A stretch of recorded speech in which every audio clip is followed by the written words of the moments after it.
So, Rebecca, Simone Biles, tell us the situation. Yeah, it's pretty amazing. I mean, here is an athlete at the top of her game. I guess in her vault, she just completed something that no one else has done. And she pulled out of the group competition in the Olympics, citing mental health issues. The next day, pulled out of the individual all around. She was the gold medal favorite. And so it's kind of an amazing moment where someone at the top of their game is saying, I just can't compete right now. That's not the best thing for my mental health. And this is unprecedented, right? Yeah. Usually people might pull out because of an injury, but to pull out because of quote unquote mental health reasons is brand new. Yeah. I mean, and it's an amazing example also set by Who? the tennis player, Osaka, Naomi. Oh, right. Naomi Osaka. That, we just can't expect people to perform no matter what. Right. If people haven't especially those things, sometimes I get the impression like some of the sports, they seem like pretty chill people, like the Winter Olympics, the snowboarder dudes, they seem like they have a good life outside of their competition. I mean, not that they don't try hard, I'm sure they do, but the gymnasts, we all understand from documentaries and just the way it looks, the all-encompassing mind and body and soul and spirit that those sports will occupy from sometimes since you're 4 years old, I think it doesn't take a genius or someone educated in mental health to understand that that's going to take a toll. And also, I think for us to look at how someone's history plays in. So Simone is quite open about how she was adopted by her grandparents. I believe it's either at 2 or 3 because of her mother's substance abuse. Her mother gives up 2 or 3 children to the grandparents. So we have that early childhood trauma. And then she's very open about the sexual abuse that she experienced by the team doctor, whose name is Larry Nassar. I did a whole deep dive on him.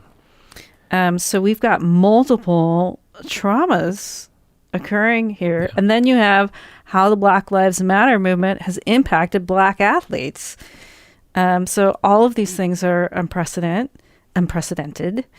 And she's saying, I just can't compete in a way that's safe. I mean, also what we ask of athletes right now is really incredible. I think of this also with the dancer clients that I've worked with who might have needed a knee replacement by 18. I mean, when we're asking of young people to do their bodies. Yeah. I also worked with a high school level athlete who had blown out his shoulder, was expected to get a college scholarship and had already lost the great skill that his parents had spent all this time encouraging. Even by the time he got through, he didn't even make it through high school and had to reframe his life. So what we are asking and encouraging and applauding people to do with their bodies is beyond a precedent. I mean, I remember hearing that a current 6th grader could beat an Olympian in the 100-yard dash from 100 years ago, like due to nutrition. Yeah. So what issues specifically has Simone Biles talked about? Has she been specific? Well, she has not. She hasn't said specifically why her mental health is struggling at this time. Yeah. But I think for her to say, hey, I need to rest and encourage my teammates and not compete right now is huge. And her teammate did win the gold medal. I'm spacing on her name. She's a Hmong American woman from Minneapolis. And what's interesting is the coverage is so like Simone didn't compete for us. And it's like, is that really what we expect for people when they're not feeling well, to put on a show to bring home? Right. And so that we can make a new Pepsi commercial? Like, is that what we're up to? Yeah. Side note, I did see a snippet of Simone's floor routine, and she did this twist flip that looked like it was in the Matrix movie or something. I mean, it was, I don't know, it didn't look humanly possible how high she got off the ground, and then she lands it just perfectly. I mean, it was, I just couldn't believe what I was looking at, you know? And the first issue that became apparent kind of to everybody was in the group competition when she didn't land her famous vault. She stumbles when she lands. And the whole team said everybody knew then that something was up. Yeah. Because that's just not like her. So I would just total speculation, of course, and, you know, take everything I'm saying with a grain of salt. I wouldn't be surprised if it was one of the following. One, obviously, you know, stress-induced and pressure-induced, but also worry about failure and having maybe even suicidal thoughts.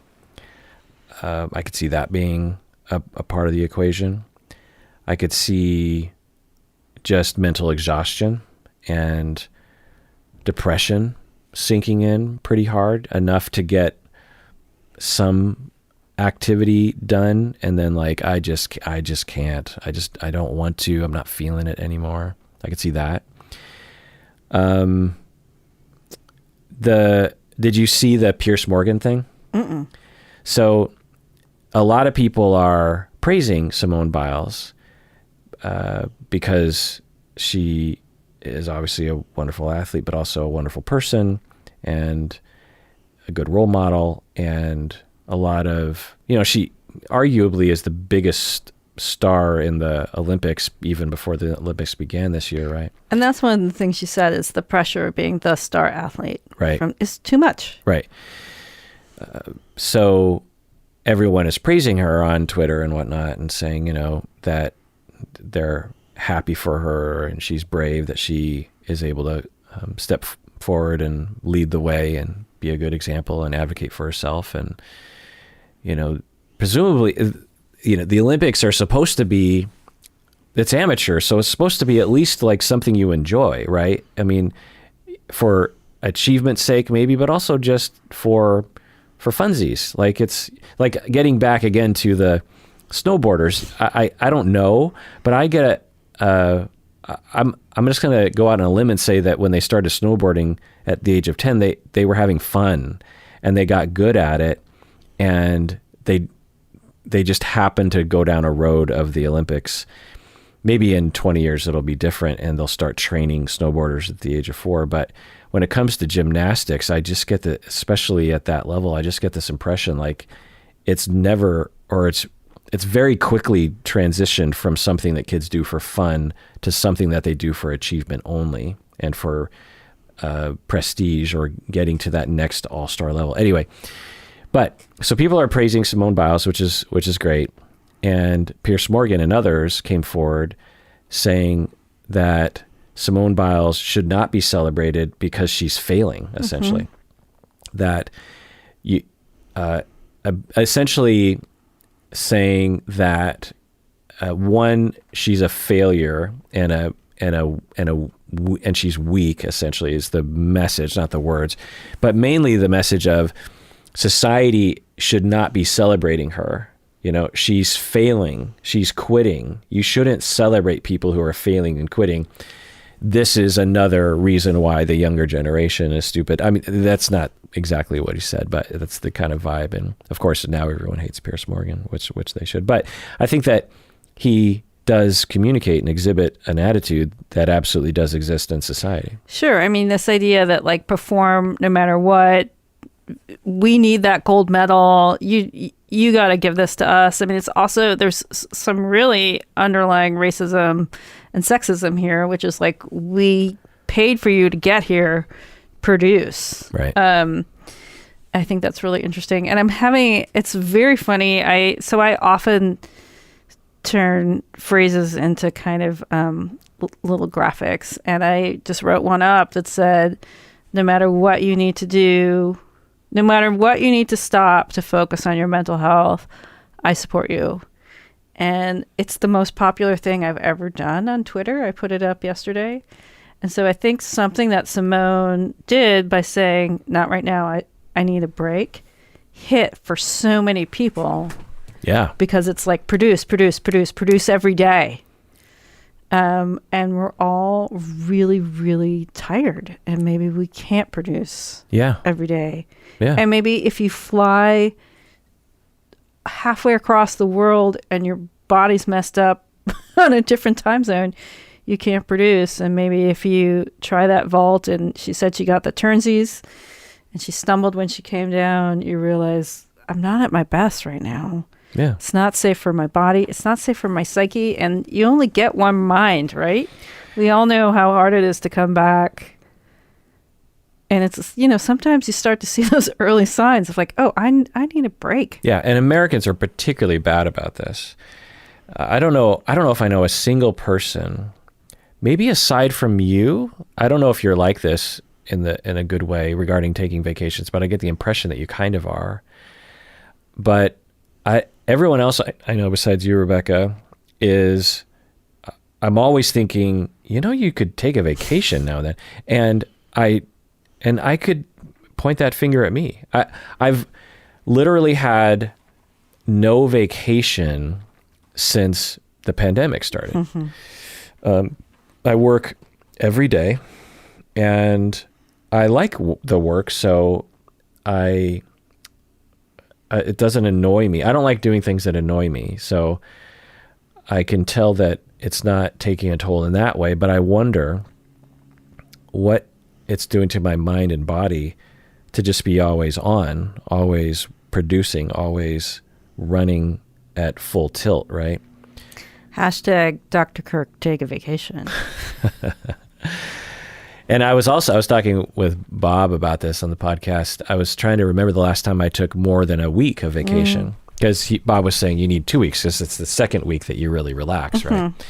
And I can't remember. I think I would have to go back maybe 5-10 years the last time I took more than 6-7 days of vacation. Well, a lot of people have been asking me, like, how are you coping with the vicarious trauma of continuing to be a therapist and the pandemic that appears to not be ending? And I'm basically taking a week off a month. So I'm working 3/4 time, and I have those scheduled, I think, through next February. So every month you have a full week, Sunday to Sunday, of not working. Yeah. And boy, I just need it. Like, my eyes are shot. With a lot of my clients who are still in telehealth, I'm doing phone sessions. I just can't look at the screen anymore. I'm ordering most of my food from a pre-cooked food service. I find that I can't cook anymore. Like, there's just a lot of signs that, like, I don't have it to give right now. It's interesting. We're buying our son a junker car this weekend, so like he can start driving himself around. It's just like, how can I clear the deck of like more, less stress? And, we're lucky that it's a privilege that we have the economic whatevers to do this. But, yeah, I applaud Simone for what she did, really for the example of what she did, because so often I'll ask my clients, do you have a person, either a famous person, someone in your family, a character in a movie or a book that you look up to who has said no, who has modeled, especially for women, saying no? And most of the time, they'll say no. And like, here we have this, everyone knows about it. It's really public.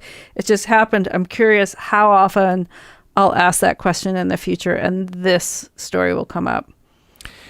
Yeah, I'm of two minds of the younger generation. On one hand, I think that they're much more apt or likely to do what Simone Biles is doing, to not give in to the 50s, 60s mentality that we were injected with in terms of working hard and self-sacrifice. I feel like younger people are more in tune emotionally than we were.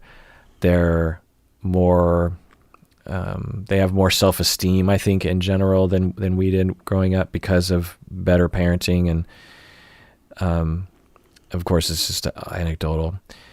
So I don't think if you rewind the clock 20 years, a different gymnast would be able to say what Simone Biles is saying. And, Naomi Osaka, similarly, I just say, okay, the next generation seems to be learning and doing things well and pushing back against the nonsense and thinking outside the box. That's good. But then I'm of another mind, because anecdotally, I find a lot of young people are pushing themselves harder and harder and harder to succeed. So many people. I mean, tell me this. Maybe you're different because you, I think, come from a different social circle with your family. But when I was in high school, I don't remember anyone, aside from a couple of my friends, talking about going to like Ivy League schools. No. You could take a year off. Not in my family, but I learned this from other people. You could take a year off. You could not go to college. There were other paths. Where did everyone go in San Diego to college? I mean, a lot of people went to the UC system, or there was, you could go to the community colleges. I mean, college was still affordable then, too. Right. Yeah, I think tuition at the University of Washington back then was something, for a quarter was something like $700 for a full ride or something, for a full load. But anyway, I think a lot of middle-class kids are pushing themselves from like the 6th grade, thinking about trying to get into Harvard or Yale or something, or Stanford or something like that. And there's nothing wrong with that, but I find that kids today are expected to work and work hard on their career early. When I was a kid, you were doing your thing. I just doing my thing. And even in college, I was just doing my thing. Well, I probably should have done a little bit more career building in college, but I look back and I'm glad that I took that time to actually enjoy my life. Well, and I think it's really interesting with a son who's very clearly on a vocational track right now and going into a vocational AA program after high school. It's fascinating to talk to Seattle parents and watch them kind of scramble. As I say, I am so thankful that next year we won't be doing any SAT prep. He won't be writing essays. We won't be doing a college tour. And there's just kind of this glaze of like, get back on the bus. Becca, you're messing his life up. And I'm thinking... Really? Yeah. And then I get to say back, he will leave an AA program probably with the ability to make $25 an hour. And he could always change his career later if he wants to. Yeah. But that's the thing that I just, as a professor, I do not understand the mentality that these people have, that they will put so much on and energy-wise and thought-wise and money-wise into where a child goes to get their, for their freshman and sophomore year in college, which means almost nothing in the bigger picture. Right. And what's really fascinating is that talking to my kids' friends these days is that they get it, that there are no BA level jobs after college.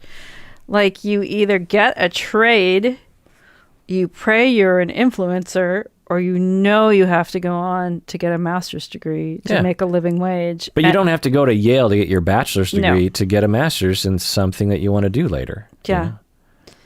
You can get, and that's the thing to me, it seems flip-flopped.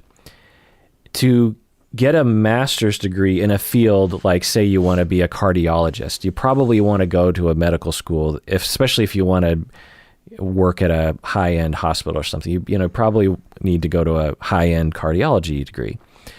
And maybe that's a bad example because pre-med degrees do kind of matter. But I find that a lot of people in high school are super focused on the bachelor degree. But the bachelor's degree, a lot of times, is just a stepping stone. And like, for you and me, we could have got a bachelor's anywhere and been a therapist. So it didn't matter where we went to get our bachelor's degree. And I think a lot of situations are like that. It can matter with your graduate degree. Yeah. I mean, if you've got kids right now in this boat, just really work to make sure that they're happy. Yeah, right. And the other thing is, you're trying to get 16-year-olds to decide what they're going to do with their lives. Yeah. Which is impossible to do. Right. And that's why when we were kids, I think we had kind of the sweet spot, because our people who were older than us, they couldn't afford college or something. But our generation, a lot of people could. Obviously, a lot of people couldn't, but you and I could, and you could also make a living wage off a blue collar job. Right. But the model was just go to college. Don't worry about where you're going. Just anywhere that you get that liberal arts degree. Yeah, get accepted, get the degree, and you'll figure it out eventually. You'll find your way eventually.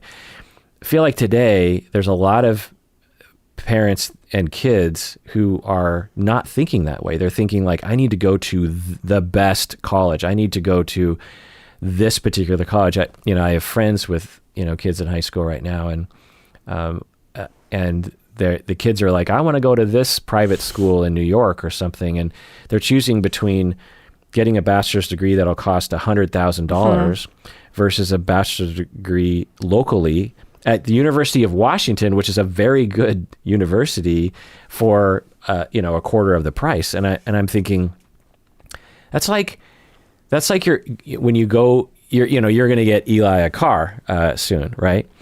That'd be like buying him a $100,000 Tesla on his first car. Why would you do that?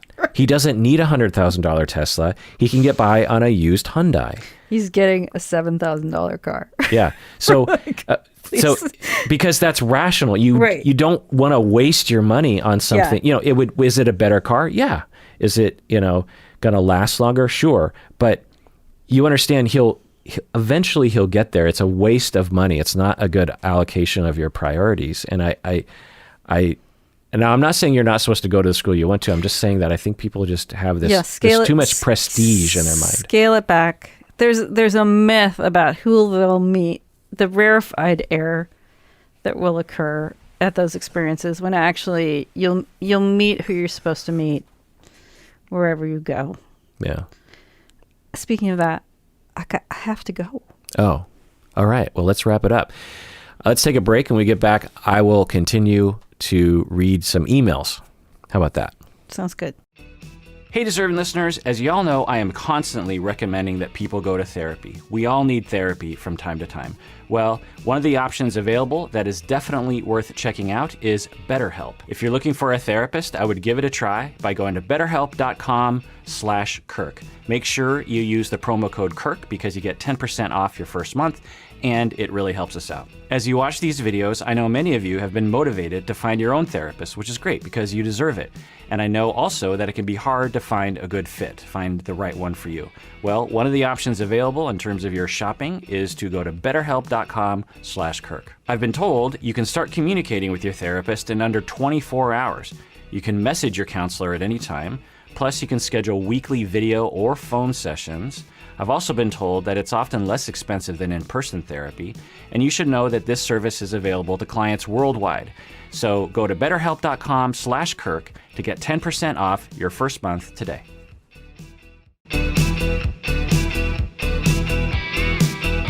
All right, we're back from the break. It's just me.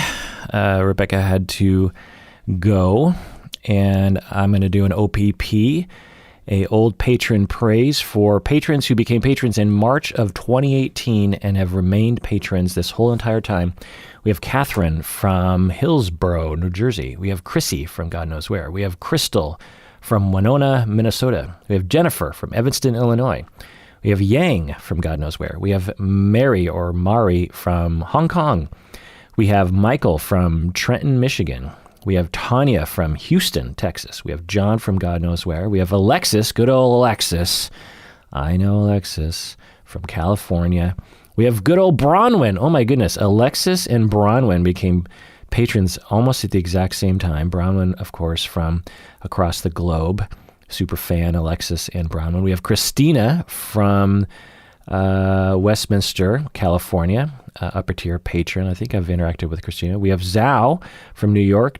We have Denisa from Florida. We have Kristen from Montreal. We have Susan from God knows where. We have Natalie from upper tier patron Natalie from Castro Valley, California. We have Ariane from Seattle, Washington.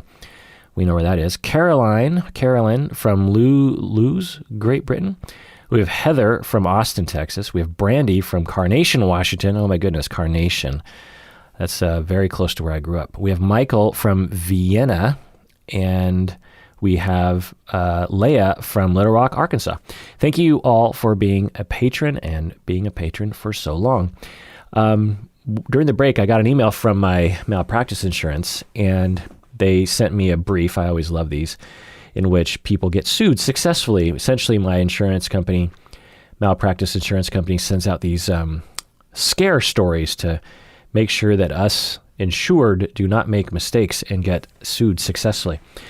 So I'm just going to kind of read it and summarize as I go. I've read it already, but so there is a client, and she is a registered nurse, and she had a suspended license while at work because she was caught drinking at work. Her employer reported her to the State Board of Nursing, and in order to keep her license or get her license back, she had to go to drug and alcohol treatment. The insured counselor is the licensed alcohol and drug counselor. So this is the person that was eventually sued. So the alcohol counselor starts working with the client, and let's see, during support sessions, during working with the client's drinking habits were discussed in great detail, which makes sense.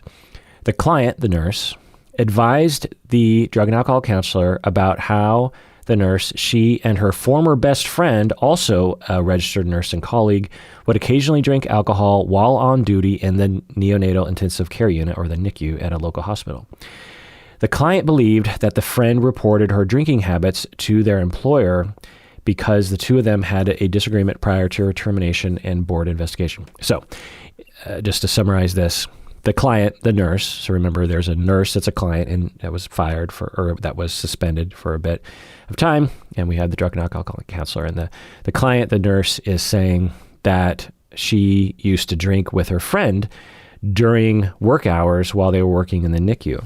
And the client was saying that she thinks that her friend was the one that reported her, because she doesn't know who reported her, because they had a disagreement before her friend left the hospital. After several months of support sessions, I don't know why they're calling them support sessions, the counselor became convinced that the well-being of the patients were at risk if the client's former friend, so the drug and alcohol counselor is hearing about, from this client that she's saying, I used to drink with this other person. Well, his client was caught, but the friend did not get caught. So the counselor starts worrying about these children in the NICU with a potentially drunk nurse, and is concerned about the well-being of the children. And so we're mandated reporters, and although this is a kind of a unique situation, we don't run across these kinds of situations very often, he decided to report that other nurse to Child Protective Services. So just to review mandated reporting, we are mandated to report child abuse, potential child abuse, and also the abuse or neglect of dependent adults. And we report things that, of any sort, even if, and I even tell people this when I first meet with them in my office, I say, even if you tell me about a friend of a friend who abused their kids or might be abusing their kids, I still have to report that. So it's not based on observing or hearing firsthand knowledge. You could hear rumors of abuse happening, and you still have to technically report it. There are some nuances there, but generally speaking, that's true. So then the counselor's report initiated investigation on the other nurse. The employer's investigation lasted several months, a couple years, and didn't find any problems with the nurse. And then the other nurse, the non-client nurse, filed a lawsuit against the therapist, the drug and alcohol counselor, and also the client, the nurse, the former friend, and saying that the therapist and the client made inaccurate, defamatory, and non-objective reports to the licensing board about her behavior, saying that you lied and you made stuff up And so I'm going to sue the two of you because you have, put me through a lot of trouble. And the nurse is saying that her, problems with depression and anxiety got exacerbated and that sort of thing. Okay. So at first, the lawyers get involved and with the drug and alcohol counselor, and they say the defense experts opined that the case against the counselor was defensible, meaning that if this went to court, they have a good case that the counselor acted ethically. They said the insured stated that he had no motive to report the matter other than the concern for the well-being of the infant patients to whom the nurse was providing care. The insured counselor received information he thought to be true and reported the information as a mandated reporter pursuant to the state law. And by the way, this brings up an interesting conundrum because if you had an enemy, for example, just like a rival or somebody you didn't like, and you went to your therapist and just made up a story and said that they, your ex-husband or that's, you hate him, and you just make up a story that he abused his kids or is abusing his kids, there would be an investigation and you would start an investigation, and that can be a, stressful thing for them. But you can also be sued if you lie and just make stuff up, right? Or you don't have a good enough reason to make such a report. So again, the nurse was suing both the other nurse and the therapist. But then what happened is immediately just before the defense team was ready to file summary judgment following the favorable defense expert opinion. So basically just before they were about to submit to the court that, look, I think we have a good case to defend this counselor. Immediately prior to filing the motion to dismiss the counselor, the defense counsel learned that the insured counselor sent an email to the plaintiff's employer after he was served papers related to the lawsuit. The counselor sent this email and after he was, cautioned not to communicate. And so in this email, they have some quotes from this email because it's pretty important. So this is the drug and alcohol counselor sending emails to that other nurse's new employer. And he says, the manner the nurse responded to the board complaint suggests she cannot control her anger. Rather than protecting her character, she has chosen to expose her mental and physical status in a public record forum by way of filing a nuisance lawsuit. This is very concerning and hope the nurse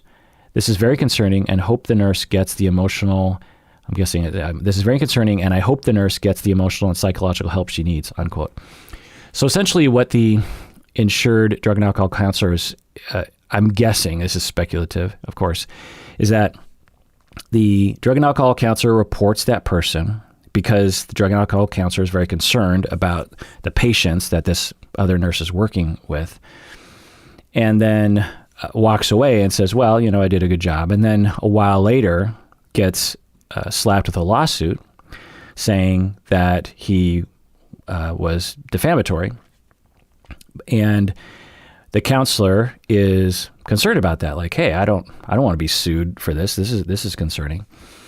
And what he should have done he should have just done nothing essentially and just followed the advice of his lawyers and gone through the process. Because if he would have done that, then he would have been fine because he made the report and, he had reason to believe that children were being abused and it's not his fault. Now, the other person, the other nurse, can be sued successfully, potentially, if it can be proved that that other person was just making stuff up or being flippant about reports like that. But instead of the insured counselor doing that, he sent an email to the employer for no discernible reason, essentially expressing his anger at the nurse for suing him, saying that she, clearly cannot control her anger. That's why she's suing me. And instead of doing the right thing, she chosen to expose her mental and physical status in a public record forum by way of filing a nuisance lawsuit. I mean, that sentence is weird because he is essentially, I think, saying that this other nurse is making stuff up about her mental and physical status. And then this is very concerning, and I hope the nurse gets the emotional and psychological help she needs. And this is the sort of thing that I will hear from mental health professionals when they are backed up into a corner, or they feel backed up into a corner, is that they will use their psychology lingo or jargon or assessment clinical clout to tear other people down, instead of just realizing, well, this is a bad situation. I shouldn't use my professional language as a hammer against other people, as a weapon against other people. And that's just kind of how it sounds like to me. So when the defense counsel, the attorneys, learn that he sent this email, it's now very concerning, because now it kind of looks like the drug and alcohol counselor was indeed out to get this other nurse. He didn't just make a report to CPS. He seemingly has a preconceived notion about this person with whom he's never met and whom he's never assessed or, spoken with other people about what this nurse. So it started to look bad for the counselor. And if the counselor had never sent those emails, it would have been fine. But then the defense counsel decided to, the plaintiff and their lawyers have a lot of claim here, and the total incurred, in terms of the cost, was $185,000, which is pretty good. Well, this is weird. At the end, it says, on behalf of the insured physical therapist. It says a physical therapist. Did I get this? No, it was drug and alcohol, licensed alcohol, drug. I think that's a typo. Anyway, so what can we learn from this situation? Well, what we can learn, and they went into detail on this a little bit too, is that there are laws, state laws, that protect us mandated reporters, because we're backed up into a corner. We have to report things. So this applies to teachers and physicians as well, as far as I know. But anyway, it applies to mental health people. And when we hear about the abuse of a minor, we have to report it, right? Or the potential abuse of a minor, we have to report it. But some of the times that can lead to damages for other people, like in a situation like this. And so the law was set up, I'm guessing there was some legislation that said, look, we have to protect mandated reporters so that they aren't damned if they do, damned if they don't. They'll get in trouble if they don't report, and they'll get in trouble if they do report. Also, we want to encourage people to report these things.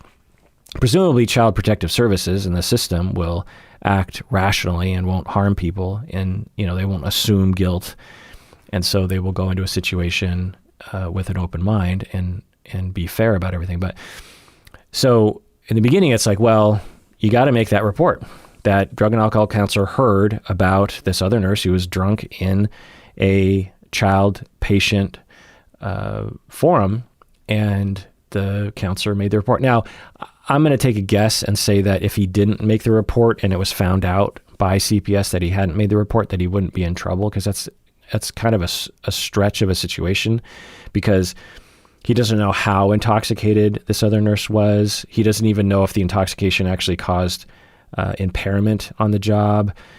He doesn't know the sort of work that she was doing. Maybe she was just doing computer work and not necessarily handling the infants. So the details, at least that we have, I would imagine that you wouldn't get in trouble if you didn't make the report. But it makes sense that he did, and he did. And then the nurse files, strikes back, and if he just would have done nothing, he would have been in the clear, because there's a precedent and a law, I believe, in a lot of areas saying that, look, he made the report, he heard the information, and that he's not he can't be sued for making that report. But then, instead of just sitting on his hands, he decides to write emails against, the recommendation of the lawyers, because he's upset. He wants to strike back at the employer and say, this nurse is a piece of work. But, essentially asking the employer what, I don't even know what the email to the employer, what, like you need to fire her or something, like he's on some sort of crusade against this other nurse. And this is a problem that I see maybe for everyone, I don't know, but in my profession, as I am supervising therapists, I see this problem where therapists are fairly communicative people and tend to want to communicate a lot, and they sort of default to that. And sometimes it's better if you don't say anything, especially when you're in a legal fight. And more often where I see this problem cropping up is that someone will be in a custody dispute or something, or a divorce proceeding, and a client will ask their therapist, can you write a report for me? Or even the therapist will say, I'll write a report for you. And I won't go down a rabbit hole on this topic, but it's not like you can't write reports in those situations. You for sure can if you're qualified. Often therapists are not qualified in their writing reports, but you can get training and supervision in writing reports in such matters. Often the ethics dictate that you can't write one of those reports for a client. You have to write them for someone that you're just working with for the purposes of that report. But often what I'll see is that therapists will just say, yeah, okay, I'll write a report for you, because they care, right? And they want to help, and they also just don't know where their competency lies, and they don't understand how the law works, and they don't understand how courts will see that. And there are so many times in which therapists are asked to write reports, and they write them, and they get in trouble because they want to communicate. Or the therapist just offers it up. It's just like, hey, I don't like what I'm hearing. A woman comes in and says, oh, my husband is, doing this. He's not spending time with the kids, and he is doing all the, it's not abusive to the kids, but concerning to you as a therapist. And then the therapist will feel compelled somehow to try to save the kids or to be punitive towards him because they have countertransference or something. And you have to talk with your supervisor or a consultant or a lawyer about what your professional actions can entail. And this case shows that. All right, let's go to quick questions that people submit on Discord. I have a channel there where people submit quick questions, and this person, Cookie Queen, says, Dr. Kirk, is there a term for someone who always has an ulterior motive for anything that they do? I'm not talking about normal ulterior motives like enjoying volunteering because it makes you feel good. End of question. Yeah. So, interesting question. So you're saying, so what do we mean by ulterior? Usually what we're meaning is intentionally hidden, I suppose. So because sometimes we will, and so I don't know what you're using, Cookie Queen, exactly with the word ulterior. The pure definition is hiding something intentionally, but sometimes people use it to mean evil, hidden intentions, right? So, you can have an ulterior motive, like I am saving money quietly, or I say, hey, to my wife, let's go out to dinner tonight, and my ulterior motive is I want to get her out of the house so that they can set up the house for a surprise party. Okay, that's a hidden intention, right? It's an ulterior motive. But is it evil? And I'm guessing that you're talking, Cookie Queen, about evil motives that are hidden. And you're saying, is there a term for someone who always does that? And no, there is not. Not that I know of, anyway. There are many different labels in the DSM one could conceptualize for someone like that. Obviously, psychopathy, but really, there's a lot of reasons. And in fact, I would say that everyone, when they're pushed into a relational corner, will exhibit slightly harmful or ulterior motives. Like, I don't want to admit that my wife is right about me because I have a hidden agenda of making sure that I never admit that I'm wrong, Anyway, Amanda Pendo says, Dr. Kirk, are schemas and working models the same thing? Great question. I love questions like this because it tells me you're listening. Because when we talk about these kinds of things, there's a lot of details, and if you understand the concepts well enough, you will see connections. And you'll think, working models and attachment theory, are they the same thing as schemas?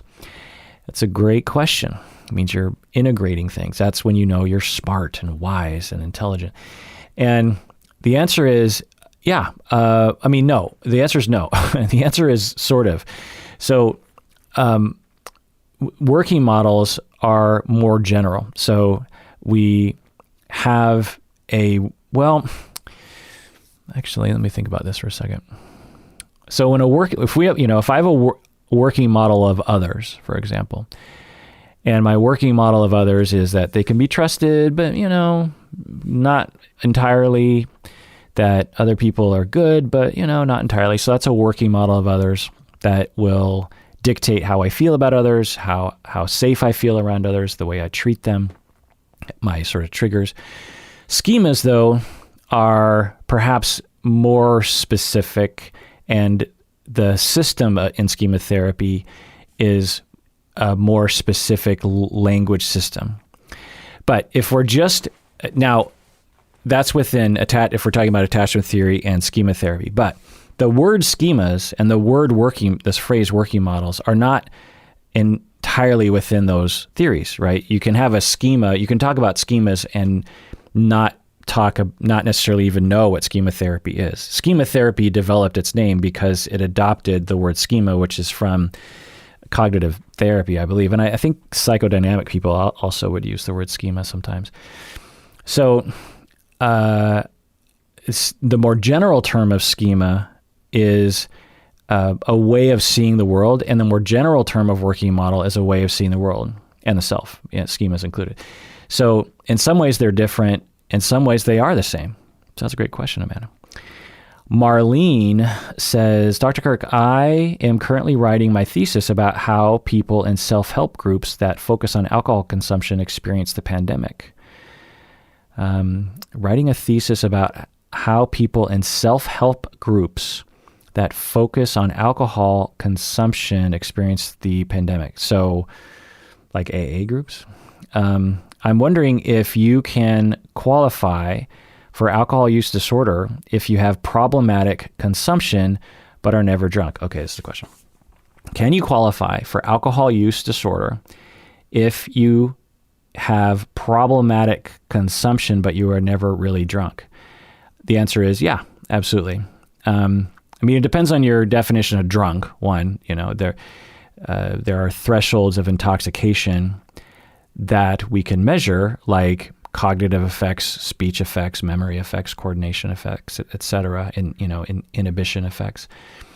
But there's no line in the sand that we would say, okay, now you're drunk, right? Because technically, as soon as you have half of a drink, half a beer, half a glass of wine, you are intoxicated almost immediately, meaning that there are measurable effects, even for people that have a pretty good tolerance to alcohol. Now, I will say that some people, particularly people who drink a lot, might not notice that they're intoxicated because they are used to the feeling. So there's that sort of thing. But we can measure. It's pretty easy to measure. In fact, I did a test like this when I was in college. They had me into the lab at University of Washington, and I would drink alcohol, it was gross. It was like nasty vodka with orange juice, I think. And I'd have to drink it in a whole glass of it in like 5 minutes. And I remember thinking like, well, I'm in college, I can drink. And I remember just thinking, I guess I don't normally just chug, what do you call screwdrivers? You don't usually just like glug, glug, glug, glug in 5 minutes. It was pretty hard. But anyway, and I remember getting pretty hammered, actually. They gave me a lot of booze, and then they gave me all these tests. So you can, and I think the test was to see my anticipatory anxiety response, because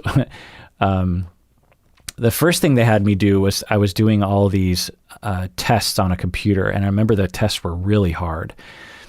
And I didn't know this at the time, but one of the research methods that you can use on people is you can give them tests. You tell them to do this task, but the task is either super easy or super hard, and you're not really testing that. You're actually testing something else. And then after every test that I would take on the computer, they would shock me in the arm. I had like this electric lead on my arm, and there would be this buildup of this noise. It'd be like, and it lasted like a minute or two. And the whole time I'm thinking, and I just had to sit there and wait for the pain. And I think they were measuring how my body, because they might have had me hooked up to other kinds of things like respiratory measures and this sort of thing, to see how my body responded to fear of the impending electrical shock, given how drunk I was. Anyway, so we can measure this pretty well. But your question is, can you qualify for alcohol use disorder? Well, we have to look at what alcohol use disorder, all the different criteria. So let's look in the DSM here, substance-related disorders, alcohol use disorder. All right. So a problematic pattern of alcohol use leading to clinically significant impairment or distress as manifested by at least two of the following. So, and I remember when DSM-5 came out, if I remember right, they actually lowered the threshold for alcohol use disorder because they delineated between mild, moderate, and severe. And so you only need two to qualify for mild alcohol use disorder occurring within a 12-month period. Okay, so there are 11 things. One, alcohol is often taken in large amounts over a longer period of time than was intended. So you could have that without being drunk. Two, there is a persistent desire and unsuccessful efforts to cut down or control alcohol use. So right there, you can have those two, meaning that like at the end of the night, you're like, oh, I drank too much and I need to cut down on my alcohol use. And maybe you just have one glass of wine after dinner every day. And by that definition, you suffer from alcohol use disorder. And you were never drunk. Number three, a great deal of time is spent in activities necessary to obtain alcohol, use alcohol, or recover from its effects. Number four, you crave alcohol. Number five, recurrent alcohol use resulting in a failure to fulfill major role obligations at work, school, at home. So that one often is because you're drunk, right? You can't go to work because you're drunk or hungover, which usually means you were what we might colloquially call drunk. But it could also just be that you have alcohol in your breath and you can't go to work. Number six, continued alcohol use despite having persistent, recurrent social or interpersonal problems caused or exacerbated by the effects of alcohol. Number seven, important social, occupational, recreational activities are given up or reduced because of alcohol use. Number eight, recurrent alcohol use in situations in which it is physically hazardous. Recurrent alcohol use in situations where it is physically hazardous. Number nine, alcohol use is continued despite knowledge of having a persistent or recurrent physical or psychological problem. Number 10, tolerance. And number 11, withdrawal when you don't get it. So you could have just two of those and qualify for the disorder. And you notice none of those say you get super sloshed because that's not a definition of alcohol use disorder.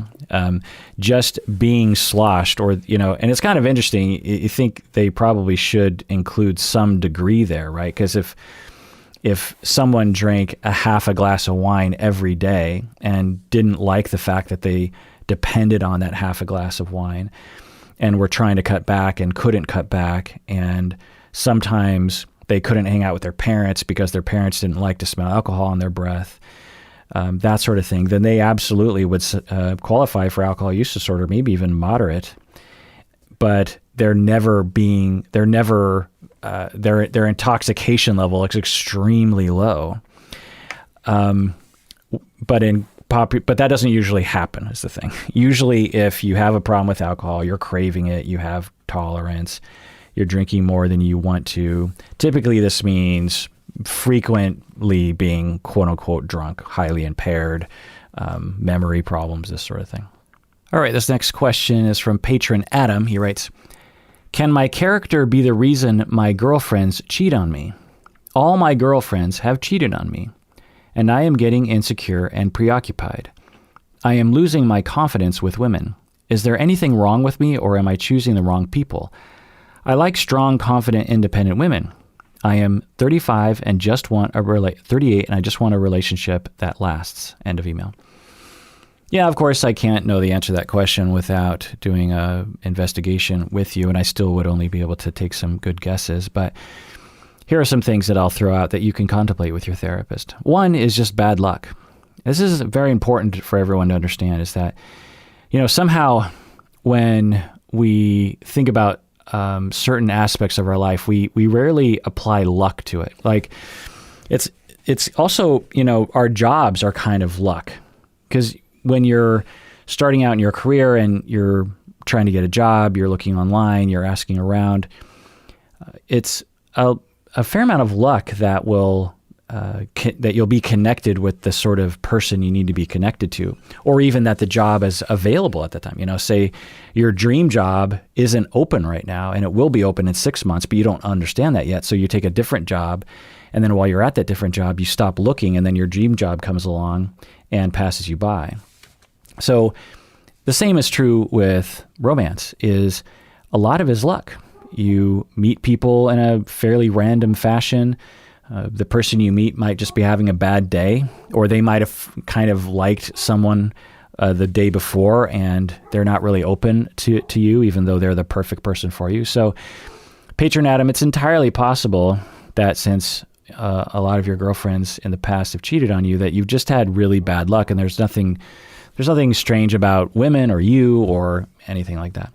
But if we're looking at a pattern that is very persistent, then it starts to lend itself towards there's something about you, essentially. So either you're attracted to the wrong people, maybe you're attracted to, you say you're attracted to strong, confident, independent women. So on one hand, we could just take those words as positives: strong, confident, independent. Who doesn't want that in a partner? But that can look, a psychopath can look strong, confident, and independent, but they're not strong, confident, independent. Really, they're just a psychopath. They don't care about other people's feelings. So it's, some people are attracted to psychopaths because of their pasts, and that's a problem.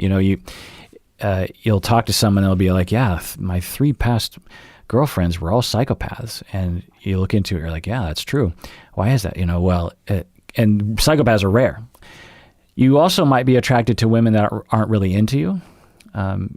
It's possible that you are self-defeating in that way. And so, because one of the ways that people will end relationships, unfortunately, is to cheat.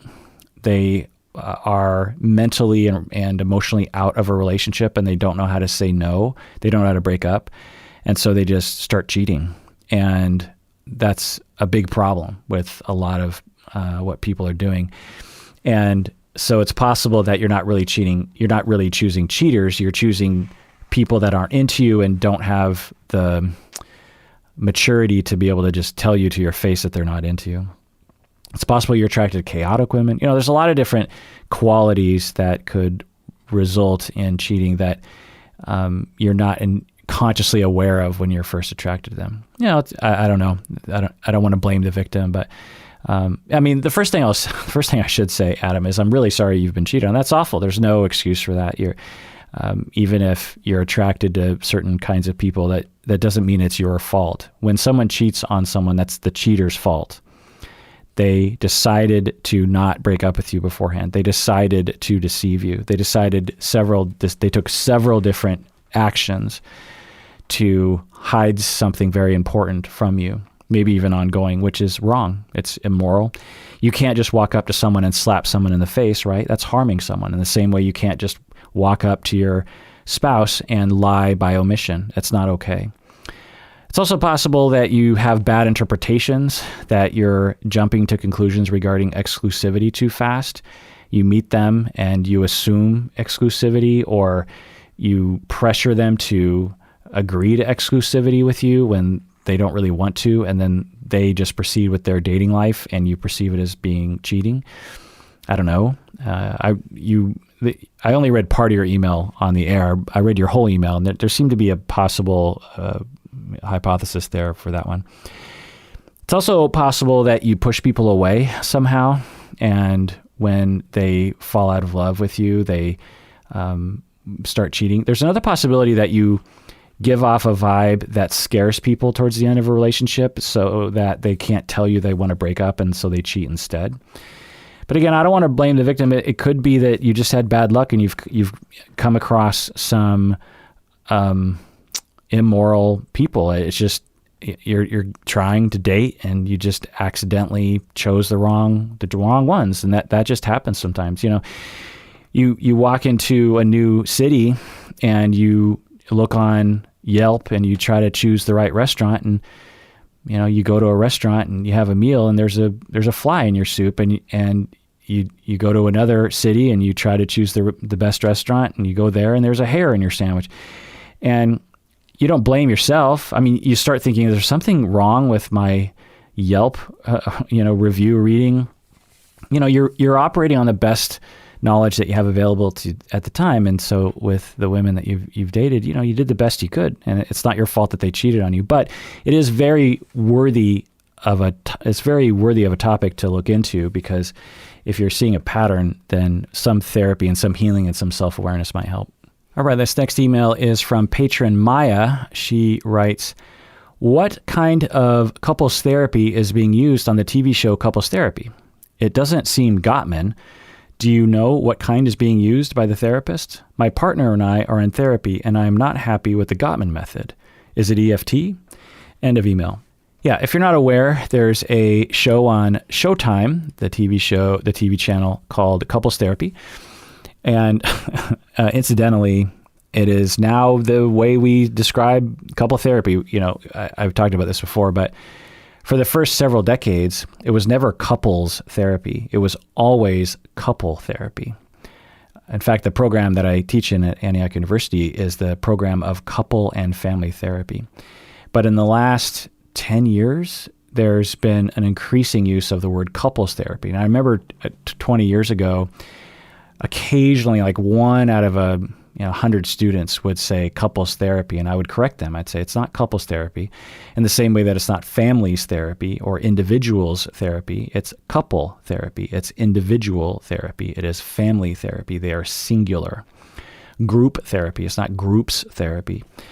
And I remember thinking, well, I kind of see why people are doing this, because it rolls off the tongue better. Couple therapy, there's something about the couple like the old, that transition I think is harder for people. Couples therapy, I think rolls off the tongue easier. But I remember thinking, but that shouldn't be a reason why we change the term. As someone that has been reading about couple therapy and teaches in a couple and family therapy program, and someone that writes about couple therapy, I don't recommend we just change it to couples, because it's easier to say. It's inaccurate, But more and more people, and in my program, so I don't know if I've said this before, but at my university, for many, many years, I was the young one by far.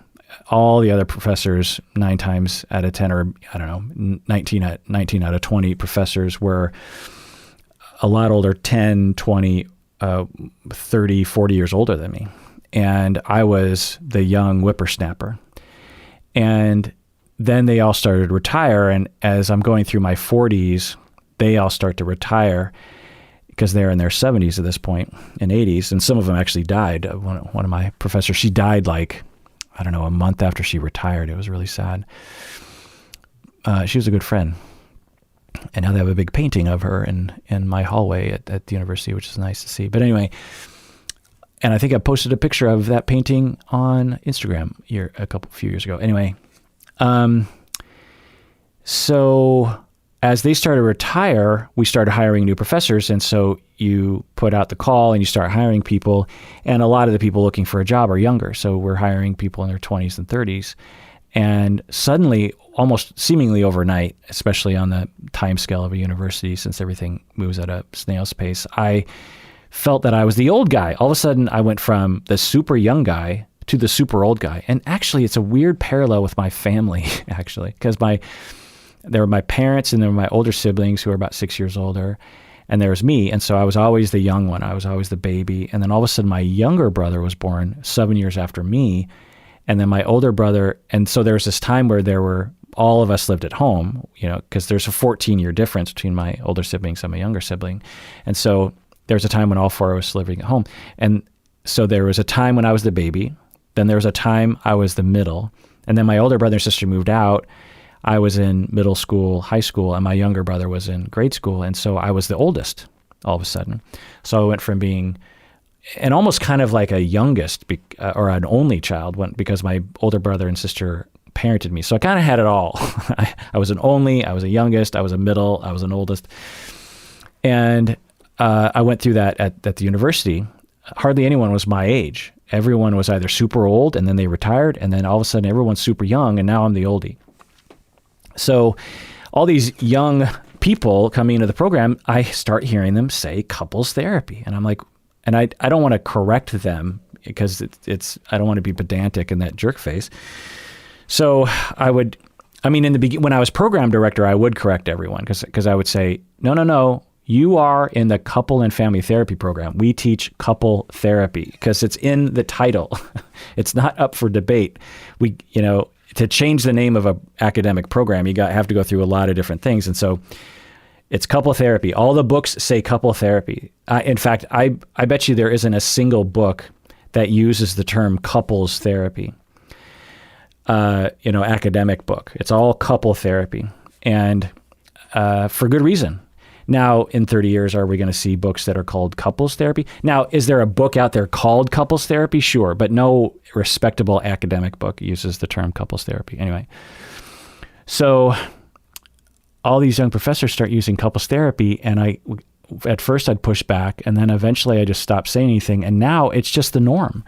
To the point now where you have a TV show called Couples Therapy. Anyway, so if you didn't know, there's a Showtime show called Couples Therapy, and I've been doing reaction videos to it on YouTube. And so Maya is mentioning that and asking me what I think the therapist's method is, what I think the therapist's theoretical orientation is. And my answer to that is I have no idea. And it isn't uncommon to watch a therapist and not know what their theoretical orientation is. Because I find that unless you're a really strict adherence to your model, if you're a Gottman method therapist and you adhere to the model, then it'll be very obvious. In fact, session 1, you probably say, I'm a Gottman therapist and I use the Gottman method, and here is the Gottman handout, and here's a book by John Gottman I want you to read. So, if you're a CBT therapist and you're really adamant about CBT, then it'll be obvious. If you're a solution-focused therapist or a narrative therapist, it'll be really obvious. But if you're a humanistic therapist, and more people in my anecdotal experience are more of this gray zone therapist where their technique as a therapist isn't very illustrative. It doesn't elucidate their theoretical orientation.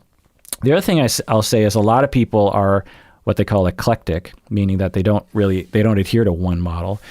Some eclectic people are eclectic for good reasons. I am actually. I integrate all, and some people delineate between eclectic and integrative, but whatever. I integrate all the models. I love all of them except for a few, like reality therapy never sort of fit with me. Jungian never really jazzed me. I mean, there's certain things about Jungian that I think that are fine, but it just doesn't resonate with me. But all the other ones, the 40 other main theories I find absolutely useful, and I integrate all of them. Other people use the term integrative or eclectic because they don't really understand any theory and they don't want to admit that, and so they just say, well, I use all of them. And because if you say you're a psychodynamic therapist, presumably you'd be able to speak in the psychodynamic language, whereas if you say you're eclectic, then you're not really necessarily tested in that way. So some people will be eclectic, some people will be humanistic, some people will be psychodynamic, and you wouldn't know based on the way that they operate unless they ask something really quintessential, like, okay, that sounds like a defense mechanism, that would indicate psychodynamic orientation. Or let's talk about self-actualization. That would indicate, more of a humanistic. Or if someone is specifically Rogerian humanistic, then someone might be very obviously reflective and positive regard. I will say that the way she thinks is of a very typical couple therapist, in that she is trying to figure out what the assumptions are in the couples. She's trying to figure out, I think she's trying to figure out the schemas.